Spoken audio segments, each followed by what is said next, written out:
오늘 함께 읽으실 하나님의 말씀 사도행전 16장 16절로부터 34절 말씀입니다. 우리 다 한 목소리로 읽겠습니다. 우리가 기도하는 곳에 가다가 점치는 귀신 들린 여종 하나를 만나니 점으로 그 주인들에게 큰 이익을 주는 자라. 그가 바울과 우리를 따라와 소리질러 이르되 이 사람들은 지극히 높은 하나님의 종으로서 구원의 길을 너희에게 전하는 자라 하며 이같이 여러 날을 하는지라. 바울이 심히 괴로워하여 돌이켜 그 귀신에게 이르되 예수 그리스도의 이름으로 내가 네게 명하노니 그에게서 나오라 하니 귀신이 즉시 나오니라. 여종의 주인들은 자기 수익의 소망이 끊어진 것을 보고 바울과 실라를 붙잡아 장토로 관리들에게 끌어갔다가 장관들 앞에 데리고 와서 말하되 이 사람들이 유대인인데 우리 성을 심히 요란하게 하여 로마 사람인 우리가 받지도 못하고 행하지도 못할 풍속을 전한다 하거늘 우리가 일제히 일어나 고발하니 장관들이 옷을 찢어 벗기고 매로 치라 하여 많이 친 후에 옥에 가두고 간수에게 명하여 든든히 지키라 하니 그가 이러한 명령을 받아 그들을 깊은 옥에 가두고 그 발을 착고에 든든히 채웠더니 한밤중에 바울과 실라가 기도하고 하나님을 찬송하며 죄수들이 듣더라. 이에 갑자기 큰 지진이 나서 옥토가 움직이고 문이 곧 다 열리며 모든 사람의 매인 것이 다 벗어진지라. 간수가 자다가 깨어 옥문들이 열린 것을 보고 죄수들이 도망한 줄 생각하고 칼을 빼어 자결하려 하거늘 바울이 크게 소리질러 이르되 내 몸을 상하지 말라. 우리가 다 여기 있노라 하니 간수가 등불을 달라고 하며 뛰어들어가 무서워 떨며 바울과 실라 앞에 엎드리고 그들을 데리고 나가 이르되 선생들이여 내가 어떻게 하여야 구원을 받으리까 하거늘 이르되 주 예수를 믿으라. 그리하면 너와 내 집이 구원을 받으리라 하고 주의 말씀을 그 사람과 그 집에 있는 모든 사람에게 전하더라. 그 밤 그 시각에 간수가 그들을 데려다가 그 맞은 자리를 씻어주고 자기와 그 온 가족이 다 세례를 받은 후 그들을 데리고 자기 집에 올라가서 음식을 차려주고 그와 온 집안이 하나님을 믿음으로 크게 기뻐하니라. 아멘. 같이 기도하겠습니다. 하나님 아버지, 하나님의 말씀 가운데 섰습니다. 하나님 듣는 자나 말하는 자나 하나님 가운데 한 영으로 듣고 깨닫게 하시고 지금 하나님의 진리 가운데 거하게 하여 주옵소서. 예수 그리스도 이름 받들어 기도합니다. 아멘. 오늘 말씀은 자유인이다 라는 제목으로 같이 나누기 원합니다. 김집사님이란 분이 있었습니다. 그분이 최근에 와서 죄송합니다. 주무시는 분들은 깼으리라 믿습니다. 김집사님이란 분이 있는데 최근에 와서 아내가 자기한테 물어보는 말에 잘 대답을 안 한다라는 것을 깨닫게 되고 마음에 슬픔이 차기 시작했습니다. 평생 고생만 하고 억척스럽게 정말 살림을 해온 아내, 이제 가는 길까지 먹은 걸 이제 느껴지니까 마음이 너무 아팠습니다. 그래서 이제 전문의가 말하는 대로 정말 어느 정도까지의 소리는 듣고 또 어느 정도까지 가까이 가면 듣는데 어느 정도 멀어지면 못 듣는가, 이제 시험을 해보기로 했습니다. 그래서 이제 못 들으면 보청기를 선물해야지 라고 마음을 먹어서 이제 아파트에 딱 들었으면서 현관문에서 저녁을 준비하고 있는 아내한테 말합니다. 여보, 오늘 저녁은 뭐야? 대답이 없습니다. 너무 멀구나 라는 생각이 들어서 응접실 입구에서 이제 다시 한번 물었습니다. 여보, 오늘 저녁은 뭐야? 대답이 없습니다. 이제 부엌으로 들어갔습니다. 또 묻습니다. 여보, 오늘 저녁은 뭐야? 여전히 아내의 대답이 없습니다. 갑자기 이제 눈시울이 붉어지기 시작하고 고생만 시킨 것 같아서 미안해서 이제 연민의 정이 막 마음 가운데 느껴지기 시작을 합니다. 그래서 아내의 등을 살며시 안으면서 다정한 목소리로 다시 한번 질문합니다. 여보, 오늘 저녁은 뭐야? 그러자 아내가 고개를 획돌리면서 이렇게 소리를 쳤습니다. 김치찌개라고 몇 번 말해야 알아듣겠어요? 도대체 몇 번을? 아내가 기가 먹은 게 아니라 본인의 기가 먹은 거죠. 자기만 모릅니다. 자기가 문제 있다라는 것을. 우리는 너무나 쉽게 우리의 틀에 빠지고 우리 생각에 빠지고 어떻게 보면 우리가 우리 안에 갇혀 사는 때가 너무나도 많다라는 것이죠. 그 도널드 밀러라는 사람이 책을 하나 썼는데 그 책에 마이클이라는 남자의 이야기가 나옵니다. 그 사람은 자신의 약점과 상처가 있었습니다. 근데 그것을 감추고 싶으니까 유머를 더 이제 보여주고 더 밝은 척하고 사회적인 지위로 다른 사람들한테 상처를 보여주기보다는 인정을 받기를 원했습니다. 그러다 보니까 그런 욕구 때문에 다른 사람들한테 평가에 되게 예민해지고 그러다 보니 결혼도 하지 못했습니다. 용기가 없었습니다. 그가 이런 말을 했습니다. 내가 30대에 결혼하지 못한 것은 여러 가지 이유가 있지만 돈을 벌고 인정받고 그래서 영향력이 생기고 그런 마음을 포기할 수가 없어서였다. 그런 것을 내가 가지게 되면 아무도 나를 버리지 않을 것이다 라는 생각이 있었다. 그래서 나는 작가로 성공하고 싶어서 겨울이 되면 외딴 섬에 들어가서 오두막에서 혼자 책을 썼다.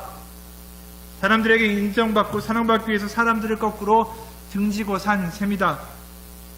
나는 그런 모습 속에 살고 있었고 유명한 작가는 됐지만 의미 있는 삶을 찾지는 못했다 라고 이 사람이 이제 고백을 한 거죠. 그 고백에 대해서 이 책의 저자가 이런 얘기를 했습니다. 많은 사람들이 정말 사랑할 수 있고 그리고 나눌 수 있는데 정말 사랑하지 못하고 살고 있습니다. 그것은 그 감옥에 스스로 자기를 가두고 있기 때문이라는 거죠. 그러면서 연기 그만하시고 진짜 사랑을 하십시오 라고 책의 마무리에 쓴 것을 보았습니다. 많은 사람들이 자신들이 만든 감옥에 갇혀 살죠. 다른 사람들이 나를 어떻게 생각할까? 아니면 내가 이걸 해야 되는데 별일 아닌데도 그거에 얽매여 살고 있습니다. 남의 기대를 맞추면서 그렇게 살기도 하고 그러면서 좋은 사람인 척하면서 연기하기도 하고 자유인이 아니라 거꾸로 감옥에 갇힌 삶을 우리들이 스스로 살고 있을 때가 많다라는 것입니다. 오늘 본문에 감옥에 갇힌 사람이 등장을 합니다. 그런데 거기에 자세히 보다 보면 재미있는 점이 있습니다. 감옥에 갇힌 이 사람들보다 어떻게 보면 간수가 더 감옥에 갇힌 사람 같다라는 것입니다. 거꾸로 얘기하면 감옥에 갇힌 바울과 실라가 이 간수보다 오히려 더 자유로운 사람이다라는 것을 우리는 보게 된다라는 거죠. 바울과 실라는 전도 여행 중이었습니다. 그러던 중에 귀신 들려서 점을 치는 여종을 만나서 예수 그리스도의 이름으로 귀신을 내쫓습니다. 그러자 이 여종을 소유해서 점치는 거 시키고 돈벌이 하던 사람들이 이제 돈벌이를 잃은 것에 분이 나서 이 바울과 실라를 관리들에게 잡아가죠. 그렇게 고발을 하니까 관리들이 바울과 실라를 매로 치고 그 다음에 감옥에 가두게 됩니다. 24절과 27절에 이렇게 말씀하죠. 24절부터 27절 제가 한번 봉독하겠습니다. 그가 이런 명령을 받아 그들을 깊은 옥에 가두고 그 발을 차고에 든든히 채웠더니 한밤중에 바울과 실라가 기도하고 하나님을 찬송하며 죄인들이 듣더라. 이에 갑자기 큰 지진이 나서 옥토가 움직이고 문이 곧 다 열리며 모든 사람들의 메인 것이 다 벗어진지라. 간수가 자다가 깨어 옥문들이 열린 것을 보고 죄수들이 도망한 줄 생각하고 칼로 빼어 자결하려 하거늘 이라고 얘기를 합니다. 이 발까지 묶고 감옥에 가뒀는데 이 바울과 실라가 기도와 찬송을 시작하니까 지진이 나고 옥문이 열리고 간수는 이제 자신은 벌을 받겠구나 라는 생각 가운데 자결을 하려고 하죠. 이제 완전히 입장이 역전이 되어버렸습니다. 감옥에 갇힌 사람들이 신세 한탄하고 보통 일반적으로는 자결도 생각하고 해야 되는데 그들은 찬송하고 기도했고 거꾸로 옥 밖에 있는 사람이 드디어 이제는 자살을 생각하는 일이 벌어지고 있다라는 것입니다. 어떻게 보면 간수는 물리적으로는 자유인이었습니다. 하지만 사실 그가 거꾸로 굉장히 틀에 박히고 감옥에 박힌 그런 생활을 하고 있었다라는 거죠. 매일매일 삶 속에 똑같은 생활을 하고 일을 하고 말을 하고 죄수가 달아날까 걱정하고 근심하고 한탄하고 어떻게 보면 그 사람이 감옥에 갇힌 사람 같다라는 생각이 듭니다. 그러니까 가족이 있는데도 불구하고 자살을 해야 된다는 생각을 했고, 거꾸로 감옥에 갇혀 있지만 바울과 신라의 끝이라는 생각을 안 했고 거꾸로 자유가 있었다라는 것이죠. 그들이 찬송하고 기도하고 움츠러들지 아니하고 신세 타령하지 아니하고 그들은 옥에 갇혀 있지만 진정한 자유인들이었다라는 것입니다. 이와 비슷한 일을 경험한 사람이 있습니다. 그 케네스 베라고 배준호 선교사, 한국계 미국인이었습니다. 거꾸로 말했군요. 지난 2012년 11월에 방북을 했습니다. 그러다 북한 당국에 억류가 돼서 15년 동안의 노동 교화형을 받게 됩니다. 노동하면서 정신 차리라는 거죠. 아침부터 밤까지 중노동을 해야만 했습니다. 그러면서 영양실조로 병원에 들게 되고, 그러다가 2년을 수용소에서 보내고 이제 풀려났습니다. 그가 억류 전에 했던 일은 뭐였냐면 전 세계에서 북한을 위해서 기도할 기도원의 300용사라는 그 단체의 사람들을 모집하고 그들과 함께 북한을 드나들고 있었습니다. 북한에 들어가서 기도하면 그 하루라도 빨리 그들이 변화되지 않을까라는 믿음이 있었기 때문이었죠. 그러던 중에 이제 북한 당국의 신분이 노출이 됐습니다. 그리고 억류가 되고 2년이 지나서 2014년 11월에 그가 풀려났습니다. 근데 그가 이런 간증을 하는 것을 들었습니다.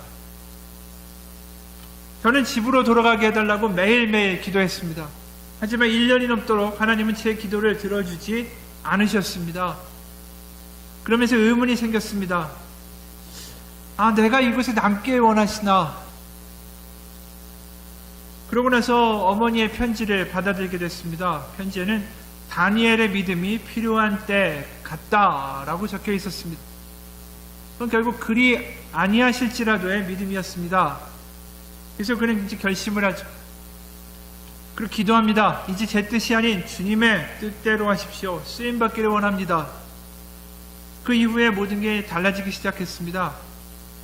자신을 지키는 간수들이 더 이상 억압자가 아니라 하나님의 사랑을 전해야 할 잃어버린 양으로 보이기 시작했습니다. 그렇게 그들과 대화하기 시작했고 하나둘씩 마음의 문을 열기 시작을 합니다. 그가 이런 말을 합니다. 처음에는 근심과 걱정, 불안과 자책으로 가득했다. 하지만 이내 평안을 되찾았다. 하나님께서 나를 떠나지 않으시고 지켜주시리라 라는 믿음 때문이었다. 그런 다음에 그들에게 모든 것을 사실대로 털어놨다. 내가 누구이며 무엇을 위해 이 땅에 왔는지를. 그들은 믿지 않았지만 내 안에는 한 사람의 기도가 나를 변화시킬 수 있다라는 주님의 음성이 점점 크게 들려왔다. 그가 그렇게 견딜 수 있었던 유일한 이유는 바로 예수님 때문이었습니다. 예수님만이 소망이다라는 흔한 구호와 같은 이 고백을 그는 가슴 깊숙이 깨닫게 됩니다. 그러면서 이런 말을 합니다. 교화소 간수들이 저를 평가하기를 근면하고 성실하며 고지식하다라는 겁니다. 따로 감시하지 않아도 일을 게을리하지 않아서인데 제가 그랬던 건 한평생 예수라는 이름조차 제대로 들어보지 못하고 죽는 그들에게 예수의 그림자라도 보여주자라는 간절함 때문이었죠. 그들은 비록 나를 죄인으로 여기지만 나는 그리스도의 사랑을 비추는 빛으로 여기와 있다라는 정체성 때문이었습니다. 사실 그를 힘들게 했다라는 것은 중노동뿐은 아니었습니다. 그에 따르면 북한 당국자는 매일 그를 찾아와서 아무도 너를 기억하지 않아 집으로 돌아갈 수 없을 거야 라고 말을 했습니다. 심지어 자신이 북한에서 풀려나기 이틀 전에도 자기한테 와서 그 말을 했답니다. 이 배 선교사는 그에게서 소망을 빼앗는 이 당국자의 반복되는 말, 그리고 너를 잊지 않겠다라는 하나님의 음성 사이에서 매일매일 씨름을 해야만 했습니다. 어느 날 한 북한인이 제게 정말 하나님이 살아계시느냐고 묻더군요. 그래서 그렇다라고 했더니 그런데 왜 아직 당신은 여기 있느냐라고 되묻는 겁니다. 저는 다시 이렇게 대답해 줬습니다. 하나님께 아마 다른 계획이 있나 봅니다. 혹시 당신 때문인지도 모르지요. 당신에게 하나님을 전하라고. 그러다 드디어 배 선교사가 풀려났습니다. 그가 북한에 억류되어 있던 동안에 가장 깊이 깨달았던 것은 뭐냐 하면 어떤 순간에도 하나님은 그를 잊지 않으신다라는 것이었습니다. 배 선교사가 북한 간수에게 들었다는 질문이 굉장히 인상 깊습니다. 우리는 간수고 당신은 죄인인데 왜 당신이 더 행복해 보입니까? 바로 이 질문이 바울과 실라가 간수에게 들을 수 있는 질문이기도 합니다. 바로 간수가 아니라 대선교사 이분이 자유인이었다라는 거죠. 바울과 실라가 자유인이었습니다. 바로 자살을 그렇게 생각하던 그 간수에게 바울이 말하죠. 바울이 크게 소리질러 이르되 내 몸을 상하지 말라 우리가 다 여기 있노라 하니 간수가 등불을 달라고 하며 뛰어들어가 무서워 떨며 바울과 실라 앞에 엎드리고 그들을 데리고 나가 선생들이여 내가 어찌하여야 구원을 받으리까 하고는 이르되 주 예수를 믿으라 그러면 너와 내 집이 구원을 받으리라 하고 주의 말씀을 그 사람과 그 집에 있는 모든 사람에게 전하더라. 그밤 그 시각에 간수가 그들을 데려다가 맞은 자를 씻어주고 온 가족이 다 세례를 받으니 그들을 데리고 자기 집에 올라가 음식을 차려주고 온 집안이 하나님을 믿음으로 크게 기뻐하니라. 이 대목을 읽으면 우리는 알게 됩니다. 주님을 믿는다는 것이 다른 것이 아니라 주 안에서의 자유를 전염시키는 사람들이었다라는 거죠. 바울과 실라는 갇혀 있었지만 그들이 한 것은 무엇이냐면 자유를 나누어주는 사람들이었습니다. 어느 상황에서든 그들은 자유인이었다라는 거죠. 바로 우리도 살아계신 하나님의 자녀들입니다. 바로 그분 안에 있고 그분의 섭리 가운데 살아가는 우리는 세상 눈에, 세상 어떤 틀에, 세상의 기준에 맞추고자 연기하는 그러한 운명을 가진 사람들이 아니다라는 거죠. 우리는 연기하기 위해서 태어난 사람들이 아니라 사랑하고 자유하기 위해서 이 땅 가운데 부르심 받은 사람들이다 라는 것입니다. 예수님은 그것을 위하여 이 땅에 오셨습니다. 누가복음 4장을 보면 예수님이 이 땅에서의 사역을 시작하시면서 이렇게 말씀하시죠.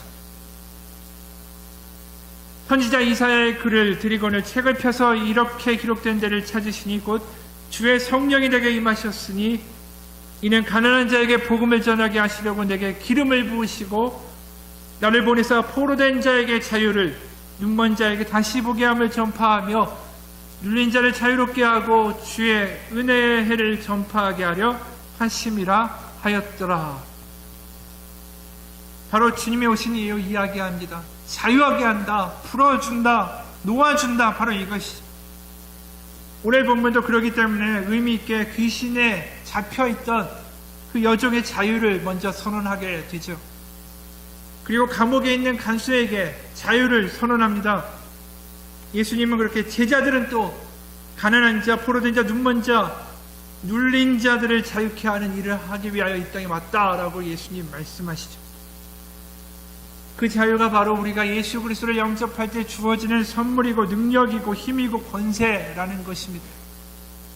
교회는 다른 것을 선포하는 것이 아닙니다. 그것을 선포하는 것이죠. 더 이상 나 스스로의 감옥에 갇히고 다른 사람들의 눈빛에 또 다른 사람들의 말에 감옥에 그렇게 갇혀 사는 것이 아니라 바로 예수 그리스도 안에서 자유로운 삶, 바로 그것이 복음입니다. 우리가 그러기 때문에 다른 사람들의 말과 눈을 두려워하지 아니하고 용기 내어 사랑하고 복음을 전하고 용서하고 그렇게 나아갈 수 있는 것입니다. 바로 갇혀있는 사람이 아니라 자유로운 사람, 그리고 남에게 줄 수 있는 사람, 그것이 바로 예수 그리스도인이었다라는 거죠. 실제로 그러기 때문에 많은 성경에 나오는 인물들은 주님의 복음을, 주님의 자유를, 주님의 사랑을 선언하게 됩니다. 예수님은 그 요한복음 4장에 보면 사마리아 여인을 만나시게 되죠. 그 여인은 결혼을 5번 한 여인이었습니다. 동네에서 아주 방탕한 여인이라고 찍히게 되죠. 햇볕이 쨍쨍 쬐는 낮 12시 정오에 혼자서 우물에 물을 기르러 옵니다. 그 이스라엘의 12시가 얼마나 더울까? 마을 안양네들은 아침에 보통 일찍 나와서 우물가에서 물을 길게 되죠. 그러면서 서로 이야기합니다. 남편 이야기도 하고 아이들 이야기도 하고 동네에 돌아가는 소문도 이야기하고 그 시간에 다 나누게 되죠. 그런데 이 여인은 그 모임에 들어가지 못합니다. 왜냐하면 마을에서 왕따가 됐으니까. 마을에서 저희 여인은 추악하고 더러운 여인이라고 찍혀 있으니까 그 사회의 감옥에서 완전히 격리되어 그렇게 살아가는 여인이었다라는 거죠. 그 여인을 주님이 만나주십니다. 바로 율법사도 바리새인도 아닌 더 높은 지위의 어떤 사람이 아니라 바로 그 왕따에게 예수님이 자신의 정체를 드러냅니다. 바로 그 별 볼 일 없는 여인에게 자신이 메시아다라고 이야기하시는 거죠. 그리고 그분을 영접한 그 여인은 자신에게 또 다른 시작이 시작되고 있다라는 것을 직감합니다. 자신의 죄 때문에, 자신에게 새겨진 주홍 글씨 때문에 더 이상 혼자의 감옥 가운데 갇혀 있을 필요가 없다라는 것을 알게 됩니다. 바로 무시당하고 죄덩어리라고 사람들이 손가락질 자신, 바로 그 손가락질 당하는 자신, 바로 그 자신에게 메시아가 처음 나타났기 때문이죠. 다른 세상이 열리기 시작하고 나 같은 사람에게도 영생이 있고 소망이 있고 희망이 있다. 바로 용기를 얻고 지울 수 없는 과거가 바로 예수 그리스도 앞에서 용서받음을 경험하며 그 여인이 하게 된 일이 무엇이냐면 4장 28절에 이렇게 기록합니다. 여자가 물동이를 버려두고 동네에 들어가서 사람들에게 이르되 내가 행한 모든 일을 내게 말한 사람을 와서 보라. 이는 그리스도가 아니냐 하니 그들이 동네에서 나와 예수께로 오더라. 이 여인이 예수님 만나고 나서 한 일은 뭐냐 하면 더 이상 자신의 감옥에 갇혀 살지 않습니다. 동네에 뛰어내려가서 하는 이야기가 와서 보라 라고 이야기하는 것입니다. 바로 그것이 복음의 능력이었다라는 거죠. 다른 삶을 시작할 수 있는 자유를 얻고 그 자유는 바로 주님을 위해 내가 이 나라, 이 땅에 사는 것이 아니라 하나님의 나라가 임하였고 그 가운데 내가 살고 있다. 나는 바로 소속의 바뀜을 이야기하고 있습니다. 그렇기 때문에 성경은 계속해서 말합니다. 감옥에 갇혔던 사람들, 바로 율법을 잘 지키지 못했다라고 세상 가운데 낙인 찍혔던 사람들, 세상에서 멸시받았던 사람들, 바로 그 사람들이 풀림을 받고 그 사람들이 예수 그리스도 안에서 회복되는 이야기들을 한다라는 거죠. 실제로 마태복음 13장 33절에 보면 예수님이 이런 이야기 하십니다. 또 비유로 말씀하시되 천국은 마치 여자가 가루소 말 속을 갖다 넣어 전부 부풀게 한 누룩과 같으니라. 그러니까 그 누룩을 갖다가 밀가루에 넣게 되니까 막 부풀게 되는 거죠. 그 누룩과 같다 천국이. 사실 누룩은 율법에서 굉장히 끔찍하고 금기시되는 단어입니다. 누룩이 절대로 제사에 들어가면 안 되는 것 중에 하나죠. 그릇에도 묻으면 안 됩니다. 누룩은 더러운 것이고 부정한 것이기 때문에 그렇죠. 근데 예수님이 하시는 비유는 뭐냐면 천국이, 하나님의 나라가 누룩과 같이 번진다라는 이야기를 하시는 것입니다. 이야기를 들으면 얼마나 끔찍할까. 말도 안 되는 얘기죠. 사회의 누룩과 같이, 사회의 부정한 자 같이 느껴지던 바로 그런 사람들, 그런 사람들을 통해서 복음이 놀랍게 막 부풀고 퍼져나간다 라고 이야기하시는 것입니다. 예수님과 어울리던 사람들이 누굽니까? 바로 그들은 문둥병자였고 눈먼 자였고 세리들이었고 창기들이었고 바로 그들이 예수님과 함께 상에 앉아서 밥을 먹습니다. 사람들이 이야기하죠. 인자는 와서 먹고 마시며 너희 마을이 보라. 먹기를 탐하고 포도주를 즐기는 사람이요 세리와 죄인의 친구로다. 예수님을 그렇게 비난하고 뒤에서 험담합니다. 그런데 그 사람들이 누구였냐? 그 사람들이 천국의 주역이었습니다. 그들이 천국의 주역이었고 그들이 자유인이었고 그들이 그 자유를 얻었기에 복음이라 이야기하고 뛰쳐나가서 와보라라고 이야기했다라는 것이죠. 한국의 이효진이라는 자매가 쓴 책이 있습니다. 너의 약함을 자랑하라 라는 책입니다. 그 중에 한 대목을 제가 좀 읽겠습니다. 저는 아기였을 때 인형처럼 예뻐서 보는 사람마다 저를 안아보고 싶어 했다라고 합니다. 그런데 3살이 되던 어느 날 엄마가 잠시 외출하던 사이에 제가 연탄 아궁이에서 끓고 있던 물을 손으로 엎으면서 수증기 때문에 얼굴과 왼손에 3도 화상을 입었습니다. 어릴 때 친구들은 파충류, 괴물 같다라고 저를 놀렸습니다. 그래서 저는 어릴 때부터 사람들 눈에 띄지 않으려고 언제나 고개를 푹 숙이고 머리카락이나 손으로 최대한 얼굴을 가리고 다녔습니다. 저의 지난 35년의 시간은 끝나지 않을 것만 같은 고통의 터널이었습니다. 어둠과 절망 외에는 아무것도 없었습니다. 혼자라고 생각했던 시간들, 눈물조차 흐르지 않던 시간들, 차라리 태어나지 않았으면 좋겠다라고 소리쳤던 시간들을 지나왔습니다. 하지만 예수님께서 저의 모든 아픔과 고통을 청산해 주셨습니다. 나에게 빛으로, 사랑으로, 긍휼함으로 오셨습니다. 그리고 제 옆에서 함께 걷고 계십니다. 저는 아름다운 얼굴을 잃어버렸지만 대신 하나님의 크신 사랑과 은혜를 입었습니다. 하나님은 제 안에 하나님의 아름다움을 주셨고 그것은 외모의 아름다움과는 비교할 수 없는 보석이 되었습니다. 이제는 화상 입은 얼굴이 내게 어떤 슬픔과 고통도 주지 않습니다. 이미 예수님께서 채찍에 맞음으로 내가 나음을 입었도다 라고 말씀하셨기 때문입니다. 그래서 비록 눈에 보이는 것은 없을지라도 저는 이미 나았다라고 생각하기에 더 이상 슬프지 않습니다. 저는 지금 새로 주어진 시간의 강을 건너고 있습니다. 주님 앞에 죄인일 수밖에 없는 제가 자랑할 것은 아무것도 없음을 날마다 깨닫습니다. 그러나 제게 새 생명을 주신 하나님께서 단 한 가지 너의 약함을 자랑하라 라고 말씀하십니다. 제가 이제 자랑할 것은 제 상처 입은 얼굴밖에 없음을 깨달았습니다.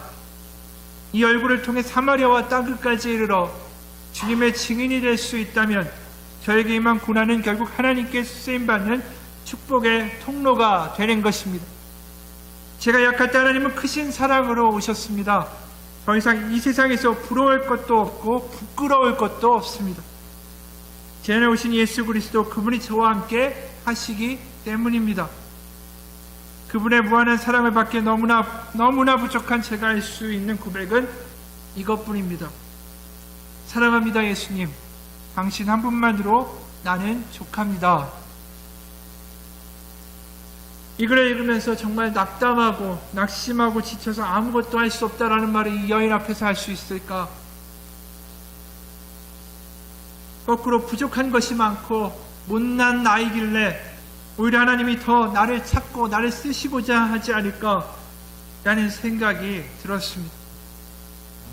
약한 자를 들어 강한 자를 부끄럽게 하겠다, 그것이 하나님의 뜻이었기 때문이죠.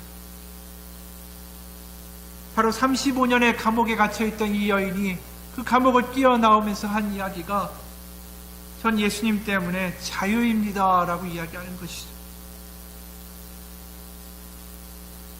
그러면서 나는 다시 태어나도 하나님의 선택받은 자녀로 태어나고 싶습니다. 만약 화상을 입지 않고 정상적인 모습으로 살다가 예수님 만나지 못하고 지옥에 간다면 나는 차라리 지금의 삶을 택하고 싶습니다. 예수님 없는 내 삶은 지옥이었습니다. 감옥이었습니다. 예수님 없는 다치지 않는 얼굴과 예수님을 만난 화상 입은 얼굴 두 가지 중에 하나를 택하라고 한다면 나는 후자를 택할 것입니다.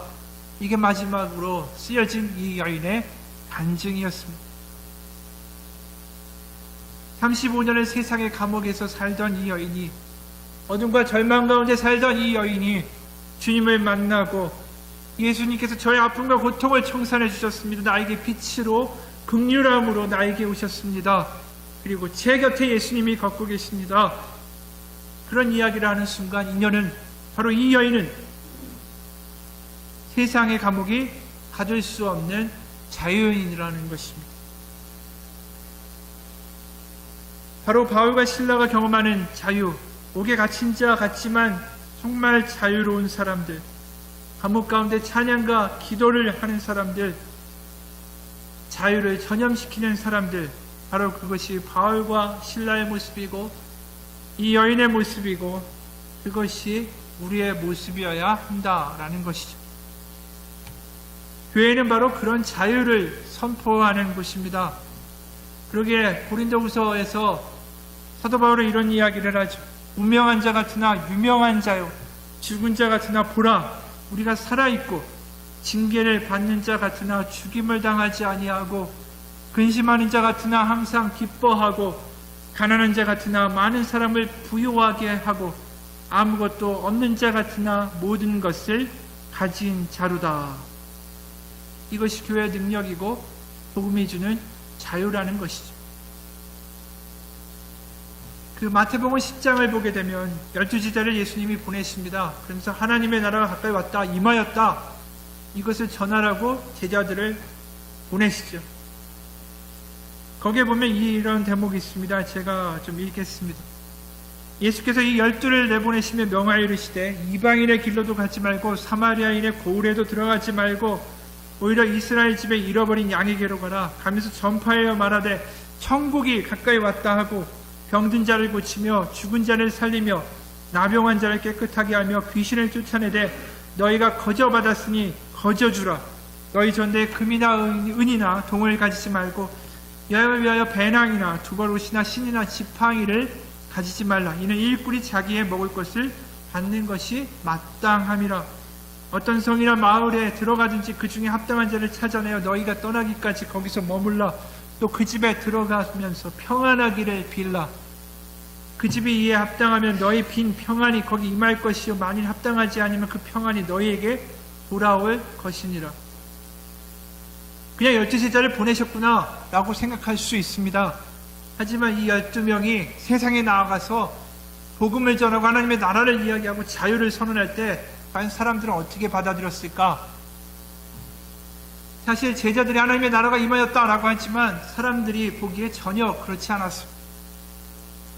로마 사람들은 여전히 그 유대 땅을 식민지처럼 지배하고 있고, 총독인 빌라도는 상수도 공사하겠다고 성전의 황금들을 빼다가 막 팔아 제끼고 있고, 이방인인 헤롯 왕은 자신의 얼굴이 들어간 동전을 쓰게 하고, 길거리에는 여전히 가난한 자, 장님들, 거지들이 구걸하고 다니고, 메시아가 왔다는데, 하나님의 나라가 왔다라는데 세상은 여전히 그 모양 그 꼴이다라는 거죠. 그들이 기대하고 있던 그 메시아가 올 때의 그 왕국의 모습, 막 이리가 어린 양과 함께 살고 표범이 어린 염소와 함께 먹고 뭐 어린 사자와 살찐 짐승이 같이 있고 어린아이가 독사의 굴에 솔로 다치지 않고, 그 이사야에 말한 그 놀라운 기적의 모습이 전혀 보이지 않는데 하나님의 나라가 왔다라고 이 제자들이 뛰어다니면서 외치는데, 그것도 어이없는데 천국에 들어가라고 외치는 그 제자들 자신들이 볼 때는 정말 말도 안 되는 찌꺼기 같은 사람들이었습니다.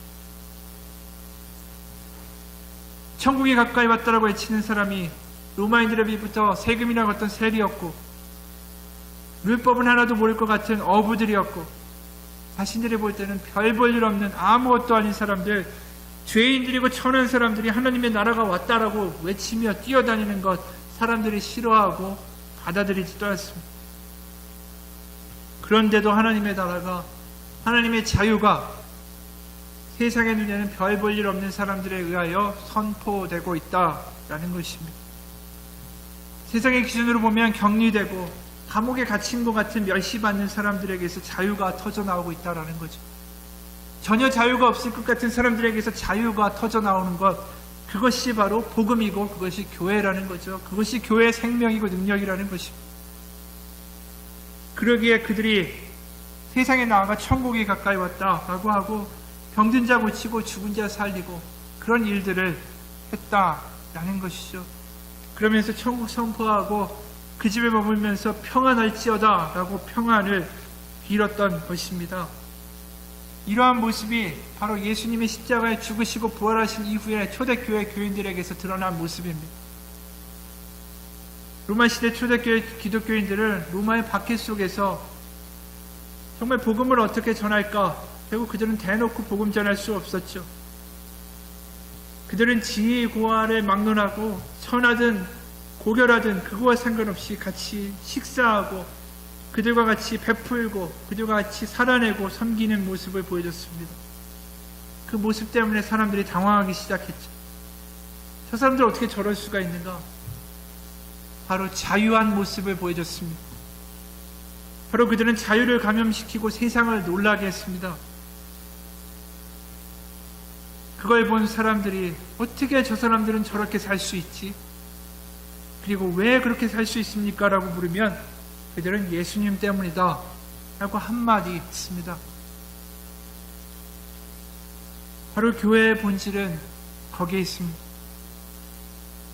자유가 있습니다. 회복이 있습니다. 다르게 살 수 있습니다 라고 이야기하는 것이 교회의 사명입니다. 그런데 그것을 잊어버리게 됩니다. 우리도 세상이 주는 감옥에 갇혀 살죠. 교회 안에도 수만 개, 어떻게 보면 수십 개의 감옥들이 우리들 사이에 존재합니다. 각 사람 하나하나가 감옥에 살고 있는지도 모릅니다. 자유를 선포하는 능력을 다 잃어버리고 포로로 살고 있는지도 모릅니다. 여자분 셋이 모여서 기억력에 대한 이야기를 했다라고 하죠. 한 여자분이 이렇게 얘기했습니다. 나는 계단에서 쉬고 있는데 내가 올라가다가 섰는지 내려가다 섰는지 기억이 안 나. 그러니까 다른 한 여인이 말했습니다. 나는 침대에 걸터 앉아 있는데 침대에서 내려오다가 걸터 앉았는지 침대를 올라가다 걸터 앉았는지 기억이 안 나. 그러니까 마지막 한 여인이 이렇게 얘기를 했습니다. 얘네들 너희들 기억력이 벌써 이러면 어떡하냐. 나는 아직까지 머리가 아직 똑똑해. 마치 이런 나무 소리처럼 말이야 하면서 똑똑똑 하고 3번 두들겼습니다. 그러고 나서 문을 바라보며 말했습니다. 누구세요? 들어오세요 라고 했습니다. 말도 안 되는 얘기 같죠. 근데 이런 모습이 교회가 되고 있다는 거죠. 다 잊어버렸습니다. 기억도 나지 않죠. 교회가 그렇게 돼버리면 어떤 일이 벌어지냐 하면 우리 잠깐 그 그림 하나 보겠습니다. 마치 이런 것처럼 되죠.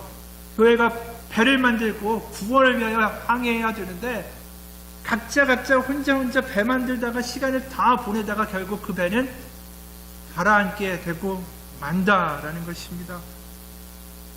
교회는 자신의 존재를 인정받고자 싸우는 것이 아닙니다. 다른 사람들에게 어떻게 보일까 신경 쓰는 것도 아닙니다.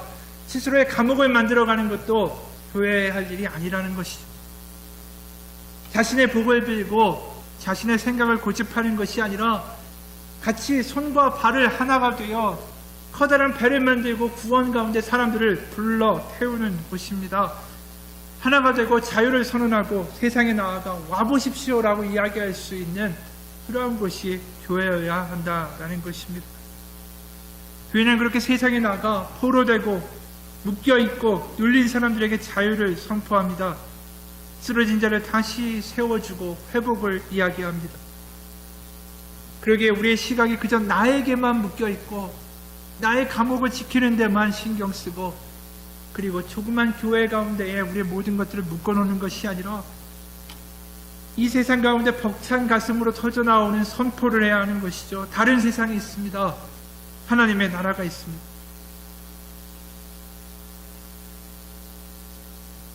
제가 전쟁으로 다리를 잃은 아이의 사진을 본 적이 있습니다. 다음 사진 한번 보여주시죠.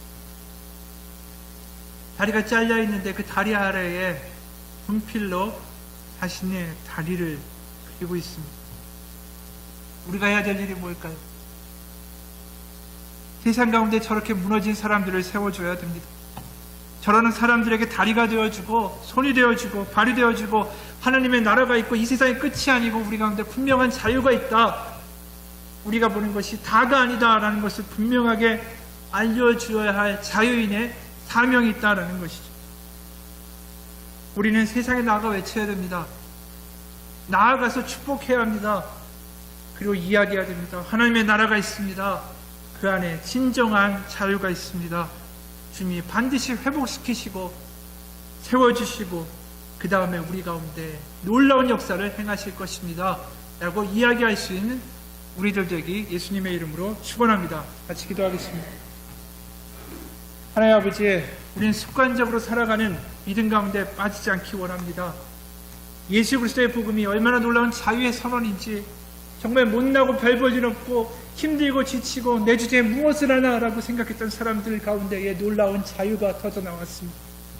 그들 가운데 놀라운 왕국의 이야기가 나왔고 그들 가운데 놀라운 소망의 이야기가 나왔습니다. 하나님, 우리들 가운데 다시 한번 자유인의 능력과 확신을 심어주시고 그 자유인의 능력과 권세를 가지고 세상 가운데 무너지고 쓰러지고 아파하는 이들을 세워주고 위로하며 하나님의 나라를 선포할 수 있는 우리가 되게 하여 주옵소서. 예수 그리스도 이름 받들어 기도합니다. 아멘.